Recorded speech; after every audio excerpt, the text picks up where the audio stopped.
Arrête, papa, s'il te plaît. Léna, on t'a déjà dit non, tranche maman. Ça suffit. Je te parle pas à toi, mais à papa. Léna, soupire simplement l'intéressé. Mais pourquoi vous voulez pas? Je veux juste que vous me donniez une bonne raison. Pourquoi? Maman reste une longue seconde silencieuse avant de soupirer. Parce que. Parce que c'est pas une réponse, ça veut rien dire. Eh bien, c'est la mienne de réponse. C'est comme ça, un point c'est tout. Papa! Gémit ma sœur. Léna, on vient de faire 10 heures de route. J'en ai marre, j'ai juste envie d'arriver. Et ta mère t'a dit non. Mais c'est injuste! Hier, tu m'as promis que vous me déposeriez chez Eneco quand je t'ai demandé. Personne ne réagit et le silence s'installe. Celui qui précède les grondements du tonnerre. Le calme avant la tempête. À mes côtés, Léna bout de rage. Sa jambe tressaute et capture toute mon attention. Tac, tac, tac, tac, tac. L'implosion est imminente. Je résiste à la tentation de poser ma main sur sa cuisse pour la calmer, parce que ça ne ferait que l'agacer davantage. À la place, je me concentre de nouveau sur la route et ma musique. Je crois que je vais être malade. Papa, sérieux! Presse encore Léna. C'est juste à côté! Silence. Papa! Léna, ça suffit! Hurle soudain maman.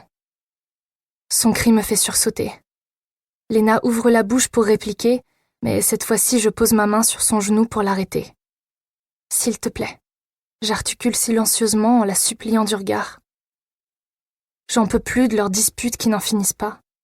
À propos des absences au lycée ou de la beurre trouvée dans son sac, du baccalauréat que Léna a obtenu de justesse il y a quelques semaines, de son projet de partir 1 an en Australie avec Alix, sa meilleure amie que notre mère n'apprécie pas, de son refus de s'inscrire sur Parcoursup en conséquence, de tout, de rien, de n'importe quoi. Avec Léna, un rien peut partir en esclandre. Et j'en suis arrivée à me dire qu'elle fait ses choix en fonction de leur capacité à contrarier nos parents. À bientôt 18 ans, ma petite sœur se comporte encore comme si elle était en pleine crise d'adolescence. Léna me dévisage, puis d'un air dégoûté, elle secoue la tête et retire son genou. Mon bras retombe mollement, entre nous, avant que je le ramène sur ma cuisse. Si c'était Phoebe qui vous le demandait, vous le feriez. Je sais qu'ils vont faire mal, les mots qui vont bientôt quitter ses lèvres, parce que c'est toujours comme ça. Papa en retrait, un peu dépassé, ou très vite désintéressé. Et moi, entre maman et ma sœur, l'argument de l'une ou de l'autre. C'est presque une règle dans leur dispute. Peu importe le sujet de départ, je finis impliquée. Maman lève les yeux au ciel, provoquant le rire jaune de ma sœur. Quoi, c'est faux peut-être? Si ça t'amuse de penser ça. Ça m'amuse pas, c'est juste la vérité. Et allez, Calimero est de retour. Je sens que maman me lance un regard, en quête d'un soutien, peut-être même d'un sourire, mais je me contente de fixer la route. Le panneau qui se rapproche. Anglette, 2 kilomètres. Si près, encore si loin. Respire et pense à autre chose. Respire et pense à autre chose. Respire et... C'est juste la vérité, maman, répète obstinément ma sœur. Léna, soupire de nouveau papa de sa voix lasse habituelle. On traverse le pont au-dessus de l'Adour, puis celui au-dessus de la Nive. Les maisons qui nous entourent ont toutes des volets bleus, verts ou rouges. Certaines à colombages sont striées de poutres de couleur. Je ne peux pas prétendre que je suis à un autre endroit, car le Pays basque ne ressemble à nulle part ailleurs. À travers la fenêtre, le panneau Anglette se dessine au loin.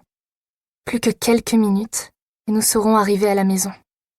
Phoebe est toujours tellement mieux que moi à vos yeux, poursuit Léna après quelques minutes à ronger son frein. Ta sœur ne s'est pas donné comme mission de foutre sa vie en l'air, ça c'est sûr. Par réflexe, mes ongles s'enfoncent dans ma paume. Sentir cette morsure dans ma chair me distrait de la douleur dans le creux de mon ventre. C'est pas parce que je pars 1 an à l'étranger que je fous ma vie en l'air. Ça s'appelle juste prendre le temps de réfléchir, de voyager, de consolider mon anglais, de vivre. Même ma prof principale t'a dit que c'était une bonne chose. Elle m'a aussi dit que t'avais rien foutu cette année. C'était compliqué cette année. C'est vrai que c'est compliqué de sécher les cours pour aller fumer de la beuh avec ses amis et de décider de ne rien faire l'an prochain.